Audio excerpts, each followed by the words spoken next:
ನಮ್ಮಲ್ಲಿ ಒಂದು ಆಡು ಭಾಷೆಯಲ್ಲಿ ಒಂದು ಮಾತಿದೆ, ಏನಂತ, ಕುಣಿಯೋಕ್ಕೆ ಬರದೇ ಇರೋ ನೆಲ ಡೊಂಕ ಅನ್ನಂತೆ ಅಂತ. ಡ್ಯಾನ್ಸ್ ಮಾಡೋದಕ್ಕೆ ಬರಲ್ಲ, ನೆಲ ಸರಿ ಇಲ್ಲ ಅಂತ ಉದಾಹರಣೆಗಳನ್ನು ಕೊಡೋದು, ಅದನ್ನು ನೆಪವಾಗಿ ಕನ್ವರ್ಟ್ ಮಾಡೋದು. ಇವತ್ತು ಪಾಕಿಸ್ತಾನದ ಪರಿಸ್ಥಿತಿಯು ಕೂಡ ಹಾಗೆ ಆಗಿದೆ.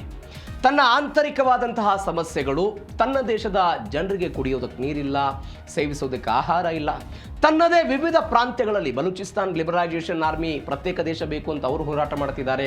ಇತ್ತ ಅಫ್ಘಾನಿಸ್ತಾನದೊಂದಿಗೆ ಡ್ಯೂರಾಂಡ್ ರೇಖೆಯ ಮುಖಾಂತರ ಏನು ಗಡಿ ಸಮಸ್ಯೆ ಇದೆ ಅದರ ಸಮಸ್ಯೆ ಜಟಿಲವಾಗಿ ಹೋಗ್ತಾ ಇದೆ. ಇತ್ತ ಭಾರತದ ಭಾಗವಾಗಿದ್ದಂತಹ ಪ್ರದೇಶಗಳನ್ನು, ಅದು ಆಜಾದ್ ಜಮ್ಮು ಆ್ಯಂಡ್ ಕಾಶ್ಮೀರ್ ಅಂತ ಅವ್ರು ಮಾಡ್ಕೊಂಡಿದ್ದು, ಅದಾದ ಬಲ್ಟಿಸ್ತಾನ್ ಅಂತೆಲ್ಲ ಏನು ಮಾಡ್ಕೊಂಡಿದ್ದಾರೆ, POK ಅಂತ ನಾವು ಇವತ್ತೇನು ಕರಿತೀವಿ, ಆ ಪ್ರಾಂತ್ಯಗಳಲ್ಲಿ ಪ್ರತಿಭಟನೆಗಳಾಗ್ತಾ ಇದೆ. ಪಂಜಾಬ್ ಮತ್ತು ಸಿಂಧ್ ಪ್ರಾಂತ್ಯಗಳಲ್ಲಿ ಅಲ್ಲಿ ಅನೇಕ ಪ್ರತಿಭಟನೆಗಳಾಗ್ತಾ ಇರೋದು.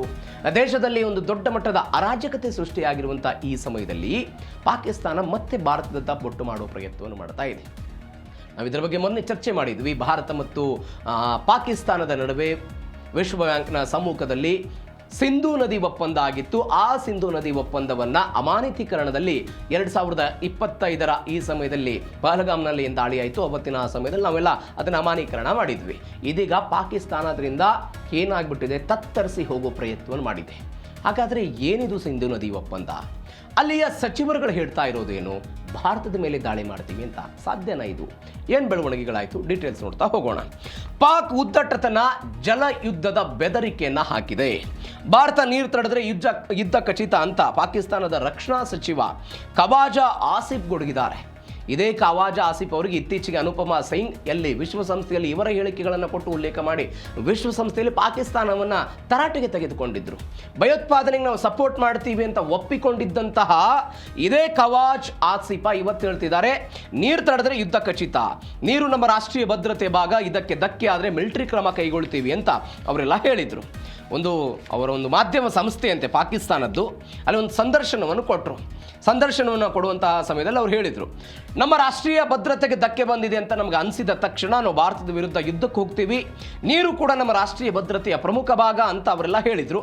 ಅಂದರೆ ಅವ್ರು ಹೇಳ್ತಿದ್ದಾರೆ, ಭಾರತ ನದಿ ನೀರನ್ನು ಅಸ್ತ್ರವಾಗಿ ಬಳಸ್ಕೊಳ್ತಾ ಇದೆ ಅಂತ. ಯಾರು ಆರೋಪ ಮಾಡಿರೋದು? ಈ ವ್ಯಕ್ತಿ ಆರೋಪ ಮಾಡಿದ್ದಾರೆ, ಖವಾಜಾ ಆಸಿಫ್ ಆರೋಪ ಮಾಡಿದರು. ಮತ್ತೊಂದು ಕಡೆ ಹೇಳಿದ್ರು ಅವರು, ಜಮ್ಮು ಕಾಶ್ಮೀರದ ಪಹಲ್ಗಾಮ್ನಲ್ಲಿ ದಾಳಿಯಾಗಿದ್ದರ ಕಾರಣಕ್ಕಾಗಿ 1960 ಸಿಂಧು ನದಿ ಒಪ್ಪಂದವನ್ನು ನಾವೆಲ್ಲ ಅಮಾನತೀಕರಣದಲ್ಲಿ ಇಟ್ಟಿದ್ದನ್ನು ನೋಡಿದ್ದೀವಿ. ಭಾರತ ಏನು ಹೇಳ್ತು, ಯಾವತ್ತಿನ ತನಕ ಪಾಕಿಸ್ತಾನ ಗಡಿಯಾಚೆಗಿನ ಭಯೋತ್ಪಾದನೆಯನ್ನು ಬೆಂಬಲಿಸಿ ಅವರನ್ನು ಸಾಕಿ ಸಲಹಿ ದಾಳಿಗಳನ್ನು ಮಾಡುತ್ತೋ ಅವತ್ತಿನ ತನಕವೂ ಕೂಡ ರಕ್ತ ಮತ್ತು ನೀರು ಏಕಕಾಲಕ್ಕೆ ಹೋಗೋದಕ್ಕೆ ಸಾಧ್ಯ ಇಲ್ಲ ಅಂತ ಭಾರತ ಸ್ಪಷ್ಟಪಡಿಸುವ ಪ್ರಯತ್ನ ಮಾಡಿತು. ಇದು ಯಾಕೆ ಹೇಳಿಕೆ ಬಂತು ಅಂತ ಕೆಲವೊಂದಿಷ್ಟು ಚರ್ಚೆಗಳಾಗ್ತಾ ಇತ್ತು. ಭಾರತದ ಜಲಸಂಪನ್ಮೂಲ ಸಚಿವ CR ಪಾಟೀಲ್ ಒಂದು ಹೇಳಿಕೆಯನ್ನು ಕೊಟ್ಟರು. ಏನಂತ, ಭಾರತದ ಪಾಲಿನ ಒಂದೇ ಒಂದು ಹನಿ ನೀರು ಯಾವುದೇ ಕಾರಣಕ್ಕೂ ಪಾಕಿಸ್ತಾನಕ್ಕೆ ಹೋಗದಂತೆ ನಾವು ನೋಡ್ಕೊಳ್ತೀವಿ ಅಂತ ಇದೇ ನಮ್ಮ CR ಪಾಟೀಲ್ರು ಕೇಂದ್ರ ಜಲಸಂಪನ್ಮೂಲ ಸಚಿವರು ಹೇಳಿಕೆ ಕೊಟ್ಟರು. ಈ ಹೇಳಿಕೆ ಕೊಟ್ಟ ನಂತರ ಪಾಕಿಸ್ತಾನಕ್ಕೆ ಪುಕ್ಕು ಶುರುವಾಯಿತು. ಈ ಒಂದು ಹೇಳಿಕೆ ಒಂದು ಭಾಗ. ಮತ್ತೊಂದು ಬೆಳವಣಿಗೆ ಏನಾಯಿತು ಅಂತ ಹೇಳಿದರೆ, ಜೂನ್ 2028 ವೇಳೆಗೆ ಪಾಕಿಸ್ತಾನಕ್ಕೆ ಹರಿಯುವ ಸಿಂಧೂ ನದಿ ನೀರನ್ನು ಸಂಪೂರ್ಣವಾಗಿ ನಿಯಂತ್ರಣ ಮಾಡಬಹುದು. ಅದನ್ನು ನಾವು ಆಂತರಿಕವಾಗಿ ಬಳಕೆ ಮಾಡ್ಕೊಳ್ಬಹುದು. ಯಾವುದ್ರ ಮುಖಾಂತರ? ಅನೇಕ ಅಣೆಕಟ್ಟುಗಳನ್ನು ಮುಖಾಂತರ, ಜಮ್ಮು ಕಾಶ್ಮೀರಕ್ಕೆ ಬಳಕೆ ಮಾಡಿಕೊಳ್ಳುವ ಮುಖಾಂತರ, ಉತ್ತರ ಭಾರತದ ಬೇರೆ ಬೇರೆ ರಾಜ್ಯಗಳನ್ನು ಬಳಕೆ ಮಾಡಿಕೊಳ್ಳುವ ಮುಖಾಂತರ ಅದನ್ನು ಬಳಸಬಹುದು ಎನ್ನುವಂಥ ವರದಿಗಳು ಬಂತಲ್ಲ, ಪಾಕಿಸ್ತಾನಕ್ಕೆ ಸಹಜವಾಗಿ ನಡುಕ ಉಂಟಾಯಿತು. ಇದರ ಪರಿಣಾಮವಾಗಿ ಇಂಥದ್ದೊಂದು ಹೇಳಿಕೆ ಕೊಡೋ ಪ್ರಯತ್ನವನ್ನು ಮಾಡಿದರು. ಪಾಕಿಸ್ತಾನದಲ್ಲಿ ಏನಾಗ್ತಿದೆ ಅಂತ ಹೇಳಿದರೆ, ಸಿಂಧ್ ಮತ್ತು ಬಲೂಚಿಸ್ತಾನ ಪ್ರಾಂತ್ಯಗಳಲ್ಲಿ ನೀರಿನ ಕೊರತೆ ಉಂಟಾಗಿದೆ, ಆಂತರಿಕ ವೈಫಲ್ಯಗಳಿದೆ, ನೀರಿನ ಮೂಲಸೌಕರ್ಯಗಳ ಕೊರತೆ ಉಂಟಾಗ್ತಾ ಇದೆ. ಅವರಿಗೆ ನೀರು ಕೊಡಬೇಕಲ್ಲ ಪಾಕಿಸ್ತಾನ ಸರ್ಕಾರ, ಇದನ್ನು ತಡೆಗಟ್ಟಬೇಕು. ಇದನ್ನು ಯಾರ ಮುಂದೆ ತೋರಿಸೋದು? ಭಾರತ ನಮಗೆ ಬರಬೇಕಾದಂತಹ ನೀರನ್ನು ತಡಿತಾ ಇದೆ. ಈ ಕಾರಣಕ್ಕಾಗಿ ನಾವು ಯುದ್ಧವನ್ನು ಮಾಡ್ತೀವಿ ಅಂತ ಅಲ್ಲಿಯ ರಕ್ಷಣಾ ಸಚಿವರು ಹೇಳಿಕೆ ಕೊಡೋ ಪ್ರಯತ್ನವನ್ನು ಮಾಡ್ತಾ ಇದ್ದಾರೆ. ಮತ್ತೊಂದು ಕಡೆ ಇಶಾಕ್ ದಾರ್ ಅಂತ ಪಾಕಿಸ್ತಾನದ ಉಪ ಪ್ರಧಾನಿ, ಅದನ್ನು ವಿಶ್ವಸಂಸ್ಥೆ ಮುಂದೆ ತೆಗೆದುಕೊಂಡು ಹೋಗೋ ಪ್ರಯತ್ನ. ಭಾರತ ಏನು ಹೇಳ್ತಾ ಇದೆ, 1960 ಕಾಲಘಟ್ಟವೇ ಬೇರೆ, 2026 ಕಾಲಘಟ್ಟವೇ ಬೇರೆ. ಅವತ್ತು ನಮ್ಮ ಮತ್ತು ನಿಮ್ಮ ನಡುವೆ ಒಪ್ಪಂದ ಆಗಿತ್ತು, ಬಟ್ ಅವತ್ತಿನ ಒಪ್ಪಂದ ಇವತ್ತಿನ ಕಾಲಘಟ್ಟಕ್ಕೆ ಅದು ಒಪ್ಪಿಗೆ ಆಗಲ್ಲ, ಅದು ಮರುಪರಿಷ್ಕರಣೆ ಆಗಬೇಕು ಅಂತ ಭಾರತದ ಒತ್ತಡ ಇದೆ. ಇವರು ಇದನ್ನು ವಿಶ್ವಸಂಸ್ಥೆ ಮುಂದೆ ತೆಗೆದುಕೊಂಡು ಹೋಗೋ ಪ್ರಯತ್ನ. ಭಾರತ ವಿಶ್ವಸಂಸ್ಥೆಯಲ್ಲಿ ಏನು ಹೇಳ್ಬೋದು, ನಮ್ಮ ನಿಲುವು ಮಾತ್ರ ದೊಡ್ಡ ಮಟ್ಟದಲ್ಲಿದೆ, ಅವರು ಭಯೋತ್ಪಾದನೆಗೆ ಸಪೋರ್ಟ್ ಮಾಡ್ತಾರೆ, ನಮ್ಮ ದೇಶದ ಮೇಲೆ ದಾಳಿ ಮಾಡ್ತಾರೆ, ಹೀಗಾಗಿ ನಾವು ನೀರು ಕೊಡಲ್ಲ ಅಂತ ಈ ನಿಲುವನ್ನು ಭಾರತ ಇಡುವಂತಹ ಸಾಧ್ಯತೆ ಇದೆ. ಹೀಗಾಗಿ ಅಲ್ಲಿಯ 60% ಸಿಂಧ್ ಭೂಮಿ ಎಲ್ಲ ಇದೇ ಸಿಂಧೂ ನದಿ ನೀರು ಮೇಲೆಲ್ಲ ಡಿಪೆಂಡೆನ್ಸಿ ಇದ್ದಾರೆ ಅವರು. ಈ ಕಾರಣಕ್ಕಾಗಿ ಪಾಕಿಸ್ತಾನಕ್ಕೆ ಒಂದು ಅನಿವಾರ್ಯ, ಆ ಕಾರಣಕ್ಕಾಗಿ ಒಂದು ಹೆದರಿಕೆ ಹಾಕೋ ಪ್ರಯತ್ನ. ಮತ್ತೊಂದು ಕಡೆ ಭಾರತ ಹೇಳಿತ್ತು ಭಯೋತ್ಪಾದನೆ ಮತ್ತು ನೀರು ಒಟ್ಟಿಗೆ ಹರಿಯಲ್ಲ ಅಂತ ಒಂದು ಸ್ಟೇಟ್ಮೆಂಟ್ ಕೊಡ್ತು. ಗಡಿಯಾಚೆಗಿನ ಭಯೋತ್ಪಾದನೆಯನ್ನು ಪಾಕಿಸ್ತಾನ ಎಲ್ಲಿ ತನಕ ಮಾಡುತ್ತೋ ಅಲ್ಲಿ ತನಕ ಅಂತ. 2025 ಏಪ್ರಿಲ್ 22ನೇ ತಾರೀಕಿಗೆ ಜಮ್ಮು ಕಾಶ್ಮೀರದ ಸ್ವಿಟ್ಜರ್ಲ್ಯಾಂಡ್ ಅಂತ ಕರೆಸಿಕೊಳ್ಳುತ್ತೆ ಪಹಲ್ಗಾಮ್ನಲ್ಲಿ ನಾವೆಲ್ಲ ಅನೇಕ ಜನ ಮೃತಪಟ್ಟಿದ್ದನ್ನು ನಾವು ನೋಡಿದ್ವಿ. ವಿದೇಶಿಯ ಒಬ್ಬ ವ್ಯಕ್ತಿ ಮೃತಪಟ್ಟರು, ಒಂದು 26 ಜನ ಘಟನೆಯಲ್ಲಿ ಮೃತಪಟ್ಟರು, ಬೇರೆ ಬೇರೆ ಕಾರಣಕ್ಕೆ ಹೋಗಿದ್ದರು. ಅದರಲ್ಲಿ 1960ರ ಐತಿಹಾಸಿಕ ಸಿಂಧೂ ಜಲ ಒಪ್ಪಂದವನ್ನು ಅಮಾನತುಗೊಳಿಸಿತ್ತು ಭಾರತ. ಈ ಕಾರಣಕ್ಕಾಗಿ ಇದೀಗ ಪಾಕಿಸ್ತಾನದಿಂದ ಇಂಥದ್ದೊಂದು ಹೇಳಿಕೆ ಬರ್ತಾ ಇರೋದು. 2028 ಜೂನ್ ವೇಳೆಗೆ ಪಾಕಿಸ್ತಾನಕ್ಕೆ ಹರಿಯುವ ನೀರು ಸಂಪೂರ್ಣವಾಗಿ ಕಟ್ ಆಗುತ್ತೆ ಅಂತೆಲ್ಲ ಹೇಳಿದರು. ಮೊನ್ನೆ ಇದ್ರ ಬಗ್ಗೆ ನಾವು ನೋಡಿದ್ವಿ. ನಾವು ಸೆಪ್ಟೆಂಬರ್ 19ನೇ ತಾರೀಕು 1960ರಲ್ಲಿ ಭಾರತ ಮತ್ತು ಪಾಕಿಸ್ತಾನ ನಡುವೆ ಒಪ್ಪಂದ ಆಯಿತು. ಅದಾದ ನಂತರ ಪೂರ್ವದ ನದಿಗಳು ಭಾರತಕ್ಕೆ ಸಂಬಂಧಪಡ್ತವೆ. ಅದು ಸಟ್ಲೇಜ್ ಆಗಿರ್ಬೋದು, ವಿಯಾಸ್, ರಾವಿ ನದಿಗಳೆಲ್ಲ ಭಾರತ ನಿರ್ಬಂಧವಿಲ್ಲದೆ ಬಳಕೆ ಮಾಡ್ಬೋದು ಅಂತ. ಪಶ್ಚಿಮದ ನದಿಗಳು ಅದು ಪಾಕಿಸ್ತಾನಕ್ಕೆ ಪ್ರಮುಖ ಸಿಗುತ್ತೆ, ಸಿಂಧೂ, ಜೇಲಂ, ಜಿನಾಬ್. ಬಟ್ 80% ಅವರಿಗಿದ್ರೆ 20% ನಮಗಿದೆ. ಅದನ್ನು ನಾವು ಜಮ್ಮು ಕಾಶ್ಮೀರಕ್ಕೂ ಕೂಡ ಬಳಕೆ ಮಾಡಬಹುದು. ಸೀಮಿತ ಹಕ್ಕುಗಳನ್ನು ಭಾರತಕ್ಕೆ ಕೊಡಲಾಗಿದೆ.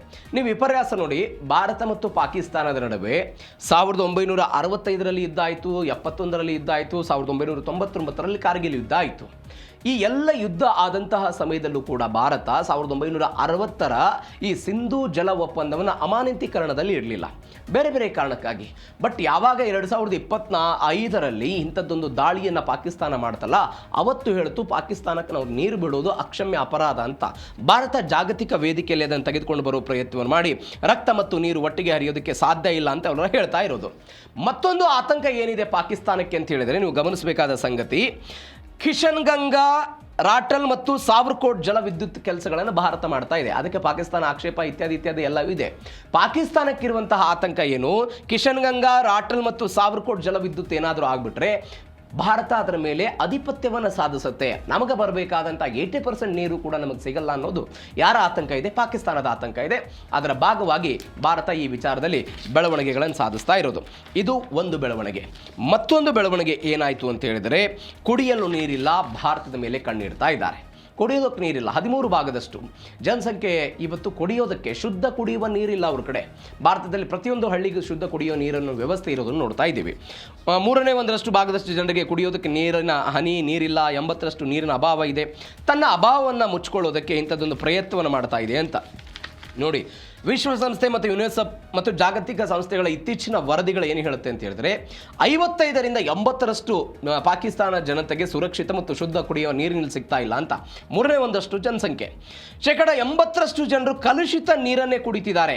ಸಂಶೋಧನಾ ಮಂಡಳಿಗಳ ಪ್ರಕಾರ ಪಾಕಿಸ್ತಾನವು ಹೇಳುತ್ತಿದ್ದಾನೆ, ದೇಶದ 20ರಷ್ಟು ಜನ ಮಾತ್ರ ಶುದ್ಧ ಕುಡಿಯುವ ನೀರು ಕುಡಿತಾರೆ, ಉಳಿದವರು 80% ಕಲುಷಿತ ನೀರು ಕುಡಿತಾರೆ. ನಗರ ಮತ್ತು ಗ್ರಾಮೀಣ ಪ್ರದೇಶಗಳಲ್ಲಿ ಒಳಚರಂಡಿ, ತ್ಯಾಜ್ಯ ಮತ್ತು ಕೈಗಾರಿಕಾ ರಾಸಾಯನಿಕಗಳಿಂದ ಆ ಕಲುಷಿತ ಆಗಿರುತ್ತಲ್ಲ, ಆ ನೀರನ್ನು ಕುಡಿತಾ ಇದ್ದಾರೆ. ಯಾವ ಕರಾಚಿ 3.5 ಕೋಟಿ ಜನಸಂಖ್ಯೆಯನ್ನು ಹೊಂದಿರುವಂತಹ ಕರಾಚಿ ಪ್ರಾಂತ್ಯದಲ್ಲಿ ಇವರಿಗೂ ಕೂಡ ನೀರಿಲ್ಲದೆ ಬೀದಿಗಿಳಿಯುವ ಪ್ರಯತ್ನವನ್ನು ಮಾಡ್ತಾ ಇದ್ದಾರೆ. ಅಲ್ಲಿಯ ಸರ್ಕಾರಿ ಪೈಪ್ಲೈನ್ಗಳಲ್ಲಿ ನೀರು ಬರಲ್ಲ. ಹೀಗಾಗಿ ಟ್ಯಾಂಕರ್ ಮಾಫಿಯೂ ಕೂಡ ದೊಡ್ಡ ಮಟ್ಟದಲ್ಲಿ ಅಲ್ಲಿಯ ರಾಜಕಾರಣಿಗಳು ಟ್ಯಾಂಕರ್ ಅನ್ನು ಹೊಂದಿರ್ತಾರೆ. ಹಣವನ್ನು ಕೊಟ್ಟು ಟ್ಯಾಂಕರ್ ಮುಖಾಂತರ ನೀರನ್ನು ತೆಗೆಸಿಕೊಳ್ಬೇಕು ಅಂತ ಪರಿಸ್ಥಿತಿ ಇದೆ. ಮತ್ತೊಂದು ಆಶ್ಚರ್ಯಕರ ಬೆಳವಣಿಗೆ ನೋಡಿ ನೀವು, ಪಾಕಿಸ್ತಾನದಲ್ಲಿ ಬೇದಿ ಮತ್ತು ಕಾಲ್ರಾದಿಂದ ರೋಗದಿಂದ ಈ ಕಲುಷಿತ ನೀರನ್ನು ಕುಡಿದು ಬೇದಿಯಾಗಿ ಕಾಲ್ರಾ ರೋಗದಿಂದ ಬಂದು 53,000 ಜನ ವಾರ್ಷಿಕವಾಗಿ ಪಾಕಿಸ್ತಾನದಲ್ಲಿ ಮೃತಪಡ್ತಿದ್ದಾರೆ. ಇದು ಆತಂಕಕಾರಿ ವಿಚಾರ. ಮತ್ತೊಂದು ಕಡೆ ಅಂತಾರಾಷ್ಟ್ರೀಯ ವರದಿಗಳ ಪ್ರಕಾರ ಅಂತರ್ಜಲದ ಮಟ್ಟ ಕುಸಿತ ಆಗಿದೆ. 1947ರಲ್ಲಿ ಭಾರತದಿಂದ ಪಾಕಿಸ್ತಾನ ಪ್ರತ್ಯೇಕ ಆಯ್ತಲ್ಲ, ಅವತ್ತಿನ ಸಮಯದಲ್ಲಿ ಪಾಕಿಸ್ತಾನದಲ್ಲಿ 5,000 ಕ್ಯೂಬಿಕ್ ಮೀಟರ್ಗಿಂತ ಹೆಚ್ಚು ನೀರು ಲಭ್ಯ ಇತ್ತು. ಇವತ್ತು ಅಲ್ಲಿಯ ಪರಿಸ್ಥಿತಿ 1,000 ಕ್ಯೂಬಿಕ್ ಮೀಟರ್ಗಿಂತಲೂ ಕೂಡ ಕೆಳಗೆ ಹೋಗ್ಬಿಟ್ಟಿದೆ. ಹೀಗಾಗಿ ಜಾಗತಿಕವಾಗಿ ನೀರಿನ ಕೊರತೆ ಇರುವ ದೇಶಗಳ ಪಟ್ಟಿಯಲ್ಲಿ ಪಾಕಿಸ್ತಾನವು ಕೂಡ ಇದೀಗ ಸ್ಥಾನವನ್ನು ಪಡೆದಿದೆ. ಮತ್ತೊಂದು ಕಡೆ ಒಂದು ತರ್ಬೇಲಾ ಮತ್ತು ಮಂಗ್ಲಾ ಎನ್ನುವಂಥ ಜಲಾಶಯಗಳಿದೆ. ತರ್ಬೇಲಾ ಮತ್ತು ಮಂಗ್ಲಾ ಎನ್ನುವಂಥ ಜಲಾಶಯಗಳಲ್ಲಿ ಅನೇಕ ವರ್ಷಗಳಿಂದ ಹೂಳು ತೆಗೆಸುವಂತಹ ಕೆಲಸ ಆಗಿಲ್ಲ. ನೀವು ಭಾರತದಲ್ಲಿ ಅನೇಕ ಅಣೆಕಟ್ಟೆಗಳನ್ನು ನೋಡ್ತೀವಿ, ನೀರಿನ ಸಂಬಂಧಪಟ್ಟಂಥ ಯೋಜನೆಗಳು ನೋಡ್ತೀವಿ. ವಿಪರ್ಯಾಸ ಅಂದರೆ ಪಾಕಿಸ್ತಾನದಲ್ಲಿ ನೀರಿನ ಅಭಾವ ವಿಪರೀತ ಆಗಿ ಅಥವಾ ಅವರು ಅಣೆಕಟ್ಟುಗಳಲ್ಲಿ ನೀರನ್ನು ಸ್ಟೋರ್ ಮಾಡಿ ಇಟ್ಟುಕೊಂಡಿದ್ದಾರೆಂದರೂ ಕೂಡ ಕೇವಲ 30ರಿಂದ 32 ದಿನಗಳಿಗೆ ಮಾತ್ರ ಪಾಕಿಸ್ತಾನಕ್ಕೆ ನೀರು ಸಿಗುತ್ತೆ. 35ನೇ ದಿನಕ್ಕೆ ಪಾಕಿಸ್ತಾನದಲ್ಲಿ ಕುಡಿಯೋದಕ್ಕೆ ನೀರಿಲ್ಲ. ಇದಕ್ಕೆ ಕಾರಣ ಏನು? ಅಲ್ಲಿ ಇವತ್ತಿನ ತನಕವೂ ಕೂಡ ಕಾಲುವೆ ಪರಿಸ್ಥಿತಿಗಳಿದೆಯಲ್ಲ, ನಾವು ನೀರು ಬಿಡ್ತೀವಲ್ಲ ಹೊಲಗಳಿಗೆ, ಕಾಲುವೆ ಪರಿಸ್ಥಿತಿ ಅಲ್ಲಿ ಕಾಂಕ್ರೀಟ್ ಮಾಡೋದಕ್ಕೂ ಕೂಡ ಸಾಧ್ಯವಾಗಿಲ್ಲ. ಅತ್ಯಂತ ಹಳೆಯದಾದಂತಹ ಪರಿಸ್ಥಿತಿಯನ್ನು ಅವರು ಮಾಡ್ತಿದ್ದಾರೆ. ಈ ಕಾರಣಕ್ಕಾಗಿ ನೀರಿನ ಕೊರತೆಯನ್ನು ಪಾಕಿಸ್ತಾನ ಎದುರಿಸ್ತಾ ಇದೆ ಅಂತ ಸುದ್ದಿಗಳು ಬರ್ತಾ ಇದೆ. ಮತ್ತೊಂದು ಬೆಳವಣಿಗೆ ಏನು ಅಂತ ಹೇಳಿದರೆ, POK ಜನರ ಆಕ್ರೋಶ, ಪಾಕ್ ಸೇನೆಯ ದಬ್ಬಾಳಿಕೆ. ನಾವು ಮೊನ್ನೆಯೂ ಕೂಡ ಇದ್ರ ಬಗ್ಗೆ ಸುದೀರ್ಘವಾಗಿ ಚರ್ಚೆ ಮಾಡಿದ್ವಿ.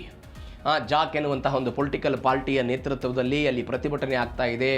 ಗೋಧಿ ಹಿಟ್ಟಿನ ಸಬ್ಸಿಡಿ ಕಟ್ ಮಾಡಿದ್ದಕ್ಕಾಗಿ ಪ್ರತಿಭಟನೆ ಮಾಡ್ತಾ ಇದ್ದಾರೆ. ಅದಾದ ನಂತರ ಒಂದು 39 ಜನರ ಮೇಲೆ ದಾಳಿಯಾಗಿದೆ. 60-70 ಸಾವಿರ ಜನ ಇದ್ದವರ ಮೇಲೆ ದಾಳಿ ಆಯಿತು. ಎಲ್ಲವನ್ನು ಕೂಡ ನೋಡಿದ್ವಿ. 19 ದಿನಗಳಿಂದ ಇದೆಲ್ಲ ಹೋರಾಟ ನಡೀತಿದೆ. POK ಭಾಗದಲ್ಲಿ ಸಂಪೂರ್ಣ ಆಹಾರ, ರಸ್ತೆ ಸಂಪರ್ಕ ಬಂದ್ ಮಾಡಿದೆ ಸರ್ಕಾರ. ಅದನ್ನು ಹತೋಟಿಗೆ ತೆಗೆದುಕೊಳ್ಳುವ ಪ್ರಯತ್ನ. 1435ಕ್ಕೂ ಹೆಚ್ಚು ಪ್ರತಿಭಟನಾಕಾರರ ಬಂಧನ ಆಗಿದೆ. ಹಲವರೆಲ್ಲ ನಾಪತ್ತೆ ಆಗ್ತಾರೆ. ನೀವು POK ಪ್ರಾಂತ್ಯದಲ್ಲಿ ಯುವಕರೆಲ್ಲ ನಾಪತ್ತೆ ಆಗೋದು ಒಂದು ರೀತಿಯಾಗಿ ಮಾಮೂಲಿನ ಥರ ಆಗಿದೆ. ಯಾಕಂದರೆ ಅಲ್ಲಿಯ ಅಧಿಕೃತ ಸೇನೆ ಆಗಿರ್ಬೋದು, ಭಯೋತ್ಪಾದನಾ ಸಂಘಟನೆಗಳು ಯುವಕರನ್ನು ತೆಗೆದುಕೊಂಡು ಹೋಗೋದು, ಬ್ರೈನ್ ವಾಶ್ ಮಾಡೋದು, ಅವರನ್ನು ಬೇರೆ ಬೇರೆ ಕಾರಣಕ್ಕಾಗಿ ಬಳಸಿಕೊಳ್ಳುವಂತಹ ಪ್ರಯತ್ನ ಇಂತಹ ಸಮಯದಲ್ಲೂ ಕೂಡ ಅದನ್ನು ಅವರು ಮಾಡ್ತಿದ್ದಾರೆ ಅಂತ. ಆಹಾರ ಮತ್ತು ಅಗತ್ಯ ವಸ್ತುಗಳ ಕೊರತೆಯಿಂದ ಅಲ್ಲಿಯ ಜನರ ಪರಿಸ್ಥಿತಿ ಎಲ್ಲ ನರಕ ಆಗಿಬಿಟ್ಟಿದೆ. ಅಂದರೆ ಇದು POK ಪ್ರಾಂತ್ಯದ ಪರಿಸ್ಥಿತಿ. ಅಂದರೆ ಅಲ್ಲಿಯ ನಾವು ಅನೇಕ ಬಾರಿ ಇದ್ರ ಬಗ್ಗೆ ಚರ್ಚೆ ಮಾಡಿದ್ದೀವಿ. ಪಾಕಿಸ್ತಾನ ಇದ್ರ ಮೇಲೆ ಹಿಡಿತವನ್ನು ಸಾಧಿಸಬೇಕು, ಇತ್ಯಾದಿ ಇತ್ಯಾದಿ ಮಾಡಬೇಕಂತ ಪ್ರಯತ್ನವನ್ನು ಪಟ್ಟಾಗಲೂ ಕೂಡ ಅಲ್ಲಿಯ ಜನರಿಗೆ ಬೇಕಾದಂತಹ ಸಬ್ಸಿಡಿ ದರದಲ್ಲಿ ಅವರಿಗೆ ಕೊಡೋದಕ್ಕೆ ಸಾಧ್ಯ ಇದ್ದಾಗ ನಾವು ಭಾರತದ ಮೇಲೆ ದಾಳಿ ಮಾಡ್ತೀವಿ ಅನ್ನುವಂಥ ಹೇಳಿಕೆಗಳನ್ನು ಕೊಡ್ತಾ ಇದ್ದಾರೆ. ಹಾಗಾದರೆ POK ಪತನ ಆಗಿ ಭಾರತದೊಂದಿಗೆ ವಿಲೀನ ಆಗುತ್ತಾ ಅನ್ನುವಂಥದ್ದು ಒಂದು ಚರ್ಚೆ. ಅದರ ಬಗ್ಗೆ ಭಾರತ ಸರ್ಕಾರ ಪ್ರಯತ್ನವನ್ನು ಪಡ್ತಾ ಇದ್ದಿದ್ದೆಲ್ಲ ನೋಡಿದ್ದೀವಿ. 1971ರಲ್ಲಿ ಬಾಂಗ್ಲಾದೇಶ ಪ್ರತ್ಯೇಕ ಆಗಿತ್ತು. ಎಲ್ಲಿಂದ? ಪಾಕಿಸ್ತಾನದಿಂದ. ಬೇರೆ ಬೇರೆ ಕಾರಣಕ್ಕಾಗಿ ಉರ್ದುವನ್ನು ಹೇರಿಕೆ ಮಾಡ್ತಾ ಇದ್ದಾರೆ ಎನ್ನುವ ಕಾರಣಕ್ಕಾಗಿ, ಆಡಳಿತವನ್ನು ಮೊಟಕುಗೊಳಿಸ್ತಾ ಇದ್ದಾರೆ ಎನ್ನುವ ಕಾರಣಕ್ಕಾಗಿ ಇವತ್ತು ಹೆಂಗೆ POKಲಿ ಪ್ರತಿಭಟನೆಗಳಾಗಿತ್ತು ಅದೇ ರೀತಿಯಾಗಿ ಇದೀಗ POK ಜನರ ಆಕ್ರೋಶವನ್ನು ಹೊರಹಾಕ್ತಾ ಇದ್ದಾರೆ. ನೀವು 1971ರ ಇತಿಹಾಸವನ್ನು ಇವತ್ತು POK ಕಂಪೇರ್ ಮಾಡಬೇಕು. ನೀವು ಹೆಂಗೆ ಉರ್ದು ಹೇರಿಕೆ ಆಯಿತು, ಇವತ್ತಿನ ಪಾಕಿಸ್ತಾನ, ಇಂದಿನ ಬಾಂಗ್ಲಾದೇಶ, ಅಂದರೆ ಪೂರ್ವ ಪಾಕಿಸ್ತಾನ, ಪಶ್ಚಿಮ ಪಾಕಿಸ್ತಾನ ಧರ್ಮದ ಆಧಾರದ ಮೇಲೆ ಎಲ್ಲ ಒಂದು ಮಾಡಲಾಯಿತು 47ರಲ್ಲಿ. ಬೆಂಗಾಲಿಗಳು 98% ಜನ ಏನು ಮಾತನಾಡ್ತಾ ಇದ್ರು, ಬಂಗಾಳಿ ಭಾಷೆಯನ್ನೆಲ್ಲ ಮಾತನಾಡ್ತಾ ಇದ್ರು. ಆದರೆ ಇಸ್ಲಾಮಾಬಾದ್ ಸರ್ಕಾರ ಹೇಳ್ತು, ನೋ, ಬಂಗಾಳಿಯನ್ನು ಮಾತನಾಡುವಂತಿಲ್ಲ, ನೀವು ಉರ್ದು ಭಾಷೆಯನ್ನು ಮಾತನಾಡಬೇಕು ಅಂತೆಲ್ಲ ಕಡ್ಡಾಯವಾಗಿ ಇರ್ತು. ಅದಾದ ನಂತರ ಪೂರ್ವ ಪಾಕಿಸ್ತಾನದ ಸೆಣಬು, ಚಹಾ ರಫ್ತು ಮಾಡಿ ವಿದೇಶಿ ಹಣವನ್ನು ಪಶ್ಚಿಮ ಪಾಕಿಸ್ತಾನ ಅಭಿವೃದ್ಧಿಗೊಳಿಸ್ತಾ ಇತ್ತು. ಇವತ್ತು ಹೇಗೆ ಬಲೂಚಿಸ್ತಾನ್ನಿಂದ ಮತ್ತು POKಯಿಂದ ಸಂಪತ್ತನ್ನು ಲೂಟಿ ಮಾಡೋದು, ಸಿಂಧ್ ಪ್ರಾಂತ್ಯ, ಅದಾದ ನಂತರ ಪಂಜಾಬ್ ಪ್ರಾಂತ್ಯಗಳನ್ನು ಬಳಸುವ ಪ್ರಯತ್ನವನ್ನು ಮಾಡ್ತಿತ್ತು, ಅದೇ ರೀತಿಯಾಗಾಯಿತು. ಅದಾದ ನಂತರ ಪಾಕಿಸ್ತಾನದ ಸೇನೆ, ನಾಗರಿಕ ಸೇವೆಗಳು, ಸರ್ಕಾರಿ ಉದ್ಯೋಗಗಳಲ್ಲಿ ಕೇವಲ ಪಂಜಾಬಿ ಮುಸಲ್ಮಾನರಿಗೆ ಮಾತ್ರ ಅವಕಾಶವನ್ನು ಕೊಡಲಾಗ್ತಾ ಇತ್ತು. ಅದಾದ ನಂತರ ಬಂಗಾಳಿಗಳನ್ನು ಸಂಪೂರ್ಣವಾಗಿ ಕಡೆಗಣಿಸಲಾಯಿತು. ಇದರ ವಿರುದ್ಧ ದೊಡ್ಡ ಮಟ್ಟದ ಹೋರಾಟ ಆಯಿತು. ಯಾವಾಗ ಮುಜಿಬುರ್ ರೆಹಮಾನ್ ಗೆಲುವು ಸಾಧಿಸಿದ್ರು 1970ರಲ್ಲಿ, ಅವರಿಗೆ ಅಧಿಕಾರವನ್ನು ಕೊಡಬೇಕಾಗಿತ್ತು ಪಾಕಿಸ್ತಾನದವರು. ಮುಜಿಬುರ್ ರೆಹಮಾನ್ ಚುನಾವಣೆಯಲ್ಲಿ ಗೆದ್ದಾಗಲೂ ಕೂಡ ಮುಜಿಬುರ್ ರೆಹಮಾನ್ಗೆ ಅಧಿಕಾರವನ್ನು ಕೊಡಲಿಲ್ಲ. ಜುಲ್ಫಿಕರ್ ಅಲಿ ಭುಟ್ಟೋ ಅವರ ನೇತೃತ್ವದಲ್ಲಿ ಅವರ ಅಧಿಕಾರವನ್ನು ಮೊಟಕುಗೊಳಿಸುವ ಪ್ರಯತ್ನವನ್ನು ಮಾಡಿತು. ಹೀಗಾಗಿ ಬಂಗಾಳಿಗರು ಅವತ್ತು ದೊಡ್ಡ ಮಟ್ಟದಲ್ಲಿ ಆಕ್ರೋಶವನ್ನು ಹೊರಹಾಕಿದರು. 1971ರಲ್ಲಿ ಆಪರೇಷನ್ ಸರ್ಚ್ ಲೈಟ್ ಆಯಿತು. ಅನೇಕ ಲಕ್ಷಾಂತರ ಜನರನ್ನು ಕೊಲ್ಲುವ ಪ್ರಯತ್ನ ಆಯಿತು. ಅದಾದ ನಂತರ ಏನು ಮಾಡಿದರು, ಬಂಗಾಳದವರು ಹೋರಾಟವನ್ನು ಮಾಡುವ ಪ್ರಯತ್ನವನ್ನು ಮಾಡಿದರು. ಹೋರಾಟದ ನಂತರ ಇಂದಿರಾ ಗಾಂಧಿ ಸರ್ಕಾರವು ಕೂಡ ಮುಕ್ತಿ ಬಾಹಿನಿ ಅಂತ ಅವರೆಲ್ಲ ಹೋರಾಟ ಶುರು ಮಾಡಿದ್ದು. ಬಾಂಗ್ಲಾದೇಶದವರು ನಮಗೆ ಪ್ರತ್ಯೇಕವಾದಂತಹ ದೇಶ ಬೇಕು ಅಂತ ಆ ಮುಕ್ತಿ ಬಾಹಿನಿಗೆ ಭಾರತ ಸರ್ಕಾರವು ಕೂಡ ಸಪೋರ್ಟ್ ಮಾಡಿತು. ಕೇವಲ 13 ದಿನಗಳಲ್ಲಿ ಇಡೀ ಪಾಕಿಸ್ತಾನ ಸೈನ್ಯ ಭಾರತದ ಸೈನ್ಯ ಎದುರುಗಡೆ ಮೊಣಕಾಲು ಹೊರತು. ಅದಾದ ನಂತರ ಬಾಂಗ್ಲಾದೇಶ ರಚನೆ ಆಗಿದ್ದು ನೋಡಿದ್ದೀವಿ. ಒನ್ಸ್ ಅಗೇನ್ ಇವತ್ತು 94ರ ನಂತರವೂ ಕೂಡ POKನ ನಮಗೆ ತೆಗೆದುಕೊಳ್ಳಬೇಕು ಅಂತ ಪ್ರಯತ್ನಗಳು ಭಾರತ ಸರ್ಕಾರದಿಂದ ಆಗ್ತಾ ಇದೆ. ಅದು ಆಗಬಹುದು ಅನ್ನುವಂಥ ಲೆಕ್ಕಾಚಾರ ಇದೆ. ಏನಾಗುತ್ತೆ ಕಾದ್ ನೋಡೋಣ.